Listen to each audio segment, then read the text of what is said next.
வணக்கம். செய்திகள் வாசிப்பது சரவணா. மகாத்மா காந்தி தேசிய ஊரக வேலை உறுதி திட்டத்தின் பெயரை மாற்றம் செய்த பாரதிய ஜனதா அரசை கண்டித்து குடியாத்தத்தில் கண்டன ஆர்ப்பாட்டமும் ஆர்டிஓ அலுவலகத்தில் மனு கொடுக்கப்பட்டது.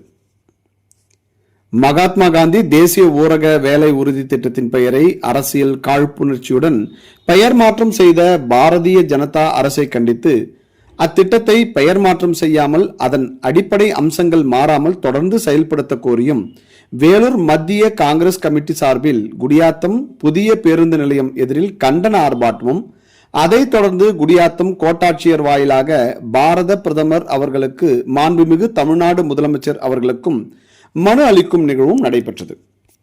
இந்நிகழ்விற்கு வேலூர் மத்திய மாவட்ட காங்கிரஸ் கமிட்டி தலைவர் சுரேஷ்குமார் தலைமை தாங்கினார். மாவட்ட நிர்வாகிகள் தேவகிராணி, ராஜேந்திரன், காமராஜ், சேகரன், யுவராஜ் ஆகியோர் முன்னிலை வகித்தனர். மாவட்ட இளைஞர் காங்கிரஸ் தலைவர் விக்ரம் வரவேற்புரை ஆற்றினார்.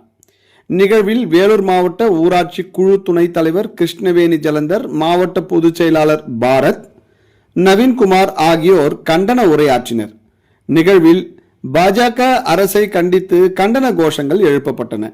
நிகழ்வில் வட்டார காங்கிரஸ் கமிட்டி தலைவர் சா சங்கர், விஜயகுமார், தனசேகரன், தாண்டவமூர்த்தி, ஆரோன், பள்ளிகொண்டா பேரூர் காங்கிரஸ் கமிட்டி தலைவர் அக்பர் பாஷா, மாவட்ட எஸ்சி பிரிவு தலைவர் அன்பரசன், மாவட்ட ஓபிசி பிரிவு தலைவர் ராகேஷ், மாவட்ட ஆர்ஜிபிஆர்எஸ் தலைவர் ஆனந்தவேல், மாநில ஆர்ஜிபிஆர்எஸ் துணைத் தலைவர் ராஜசேகரன், மாநில சிறுபான்மையர் பிரிவு ஒருங்கிணைப்பாளர் ராகிப், மாநில ஓபிசி பிரிவு பொதுச் செயலாளர் ஜலேந்தரன், மாநில எஸ்சி பிரிவு பொதுச் செயலாளர் சுப்பிரமணி, மாநில எஸ்சி பிரிவு செயலாளர் காத்தவராயன், பள்ளிகுண்டா பேரூர் இளைஞர் காங்கிரஸ் தலைவர் சிக்கந்தர் பாஷா மற்றும் நிர்வாகிகள் ரங்கநாதன், சத்தியமூர்த்தி, குபேந்திரன், ஸ்டாலின், உமாபதி, சுதாகரன், இலியாஸ் பாஷா, பன்னீர்செல்வம், மன்சூர், ஜுபேகான், விஜயகுமார், கோவிந்தராஜ், விஜயகாந்த் உள்ளிட்ட பலர் கலந்து கொண்டனர்.